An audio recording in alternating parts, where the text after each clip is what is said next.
तो इसलिए विश्व ये जो दूसरा वाला हमारा समूह है कि विश्व के सर्वश्रेष्ठ बल्लेबाजों का समूह, इसमें एक अनिश्चितता, एक अनसर्टेनिटी हमेशा बनी रहेगी कि कोई भी बल्लेबाज इस का नाम लेने पर कि वो इस समूह में है या नहीं है। आप डेफिनेट नहीं हो सकते, लेकिन पहले वाले में आप डेफिनेट हो सकते हैं। बच्चे का नाम लिया, अगर वो 11th में है तो इसमें होगा। इसलिए पहला वाला जो हमारा ग्रुप है उसे हम सेट या समूह कहेंगे, लेकिन दूसरे वाले को हम सेट नहीं कहेंगे, समूह नहीं कहेंगे। अगर हम कहें कि संख्या 200 के सभी अभाज्य गुणनखंडों का समुच्चय, तो 200 के अभाज्य गुणनखंड क्या होंगे? 2 से डिवाइड करेंगे, 2 1 2 0 0, फिर 2 से 50, फिर 2 से डिवाइड करेंगे 25, फिर 5 और फिर 5, है ना।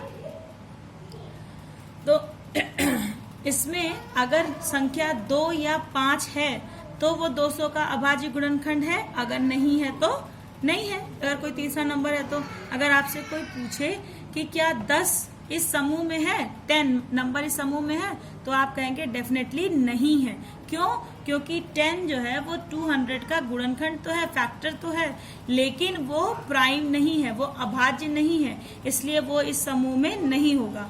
लेकिन अगर कोई आपसे कहे कि क्या 5 इस समूह में है, तो आप कहेंगे यस डेफिनेटली 5 इसमें होगा, क्योंकि 5 200 का एक अभाज्य गुणनखंड या प्राइम फैक्टर है। तो इसलिए आप डेफिनेटली कह सकते हैं कि इस ग्रुप में कौन से नंबर होंगे और कौन से नंबर नहीं होंगे। तो इसलिए ये तीसरा वाला भी सेट है।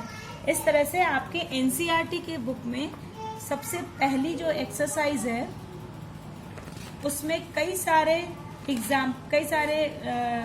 वो दिए हैं, क्वेश्चंस दिए हैं कि क्या जे अक्षर से निम्नलिखित में से कौन सा समुच्चय है, अपने उत्तर का औचित्य बताइए। पहला है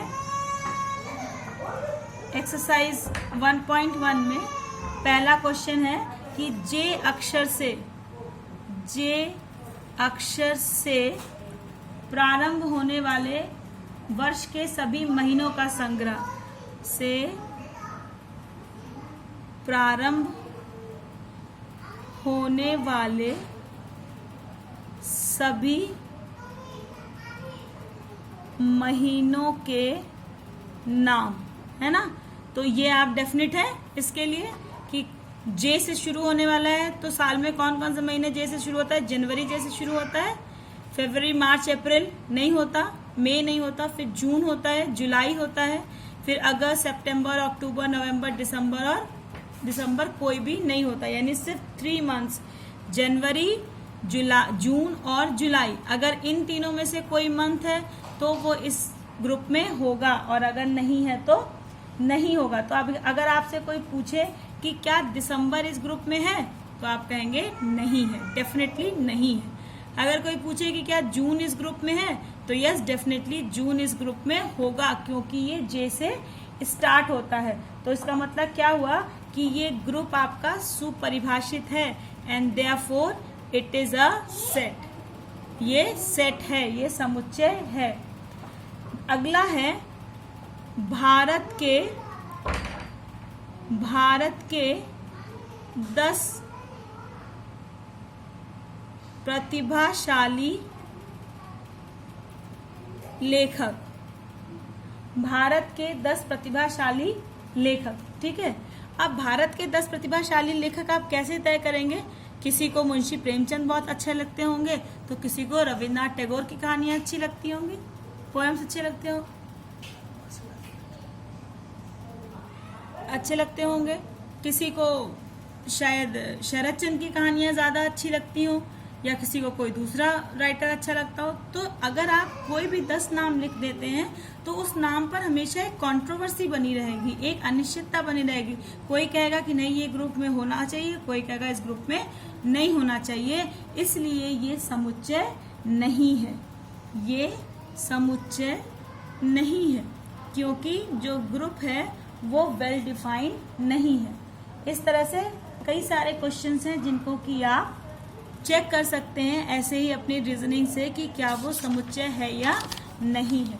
समुच्चय को हम रिप्रेजेंट कैसे करते हैं? संकेत क्या होता है समुच्चय का? संकेत हम हमेशा इसे ए बी इस तरह से, मतलब अंग्रेजी अक्षर के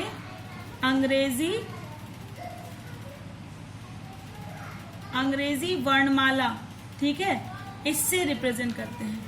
अंग्रेजी वर्णमाला से ए बी कैपिटल लेटर से, ठीक है, हमेशा capital letter A B C से रिप्रेजेंट करते हैं। अब समुच्चय के अवयव या एलिमेंट्स ऑफ अ सेट या समुच्चय के अवयव कैसे होते हैं? जैसे हम लोग ने वही वाला लिया था, जे से शुरू होने वाले महीने, है ना। सब ये सेट है। सपोज करो इस सेट को हमने ए से लिखा, तो हम हमेशा इसे कर्ली ब्रैकेट में लिखते हैं। तो जे से शुरू होने वाले कौन कौन से हैं? जनवरी, जून, जुलाई, ऐसे कॉमा लगा के हम इन्हें कर्ली ब्रैकेट में, जो मंझला ब्रैकेट होता है ना, उसमें लिखते हैं। ये सिंबल है। अगर आपने कर्ली ब्रैकेट नहीं लगाया तो ये सेट कंसीडर नहीं होगा। जरूरी है कि सेट को हमेशा कर्ली ब्रैकेट के बीच में लिखा जाए। उसके अंदर जो उसके अवयव हैं उन्हें कॉमा लगा के लिखते हैं। अवयव मतलब वो सारे एलिमेंट्स, वो सारी चीजें जो उस सेट के हिस्से हैं। जैसे जे से शुरू होने वाले महीने कौन कौन से हैं? जनवरी, जून और जुलाई। तो जनवरी, जून और जुलाई इस सेट ए के एलिमेंट्स हुए, ठीक है।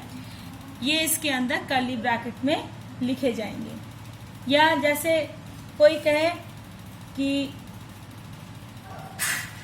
एक्स समुच्चय ए का अवयव है, तो हम इसे लिखते हैं x belongs to A. x क्या है? एलिमेंट है, अवयव है। और a क्या है? ये सेट है। एलिमेंट हमेशा बाईं तरफ लिखा जाता है और a हमेशा, सेट हमेशा दाहिनी तरफ। ये साइन क्या है? ये साइन है बिलोंग्स टू। बिलोंग्स टू मतलब ये इसमें है, ये इससे जुड़ा हुआ है, ठीक है। x बिलोंग्स टू a मतलब x a का एलिमेंट है। अगर हम कहें कि y समुच्चय a का अवयव नहीं है, ठीक है, y समुच्चय a का अवयव नहीं है, तो हम कैसे लिखते हैं? y does not belong. इसका क्या मतलब होता है? डज नॉट बिलोंग टू, ठीक है। y does not belongs to a मतलब y a का एलिमेंट नहीं है, यानी y a में नहीं है। तो डज नॉट बिलोंग का साइन लगा के उसमें कट लगा देते हैं। y does not belongs to a। और अगर x इसका एलिमेंट है तो x बिलोंग्स टू a, ठीक है। समुच्चय में अवयवों की संख्या, समुच्चय के अवयवों की संख्या मतलब number of elements of a set, है ना। अवयवों की संख्या, अवयवों की संख्या सेट में जितने एलिमेंट्स हैं, जैसे इस सेट में कितने एलिमेंट्स हैं? 1 2 3, तो इस सेट के अवयवों की संख्या कितनी हो गई? 3 हो गई, ठीक है। तो हम ऐसे लिखते हैं एन ए मतलब number of elements in A के अवयवों की संख्या या number of elements in A, it is equal to 3, ठीक है। कितने एलिमेंट्स थे? 3 एलिमेंट्स थे, तो इसे हम कहेंगे number of elements in A is equal to 3, ठीक है। अगर हम कहें कि 2 के पहले 5 मल्टीपल्स का सेट बी क्या है? 2 के पहले 5 गुणज, है ना। तो क्या क्या हो जाएंगे? 2 के पहले 5 मतलब 2 into 1 2 इंटू 2, 2 इंटू 3, 2 इंटू 4 और 2 इंटू 5 है।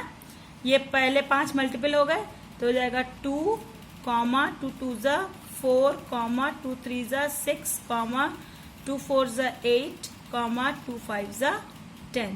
ये हो गया तुम्हारा सेट बी, 2 4 6 8 10। इसमें नंबर ऑफ एलिमेंट्स कितने हो गए? N B is equal to 1 2 3 4 5। Number of elements हो गए 5। हर एलिमेंट के बीच में कॉमा लगता है, ठीक है।